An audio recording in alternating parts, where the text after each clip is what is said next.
Hey everyone, welcome back to the channel.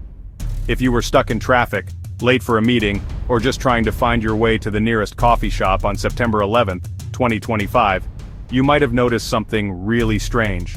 Google Maps just wasn't working. And no, it wasn't just you. Millions of users across the globe reported outages. Today we're breaking down exactly what happened, who it affected, how long it lasted, and what it says about our reliance on apps like Google Maps. According to outage trackers like Down Detector, problems began at 2:58 p.m. Eastern Time.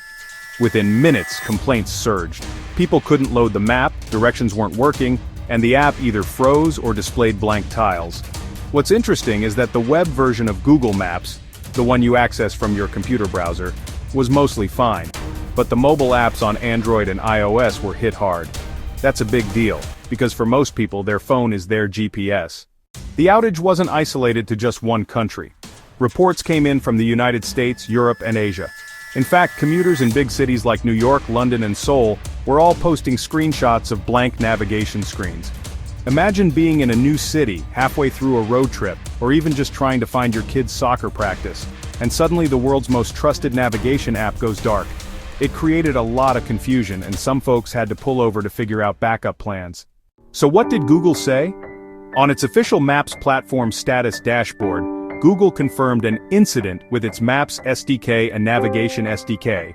Basically, the tools that apps and the mobile version of Maps rely on to display directions and map tiles. The outage lasted about 4 hours and 15 minutes. Google engineers were quick to identify the problem and rolled out a fix later in the evening. By that point, most users reported their Maps app working again. This outage may sound like just a technical hiccup, but it actually highlights something bigger. Think about it. Google Maps isn't just for casual navigation. Rideshare apps like Uber and Lyft rely on it. Delivery services use it to get food and packages to your door. Even emergency responders in some regions depend on it. So when Google Maps has a glitch, it can cause ripple effects across multiple industries. It's a reminder of just how dependent we've become on a single app for everyday movement. Of course, the internet did what it does best, freaked out and made memes. Some people joked they had to go old school and actually ask strangers for directions. Others said they dusted off their Apple Maps app or tried Waze. But the bigger concern online was, what if this happens again? One outage is a nuisance, but multiple outages could seriously shake people's trust in Google Maps. So here's the million-dollar question. What can you do if Google Maps goes down again?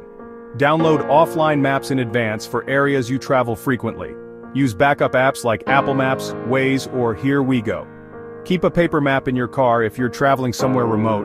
It sounds old-fashioned, but having a plan B could save you a lot of stress. At the end of the day, Google Maps is back online and life goes on.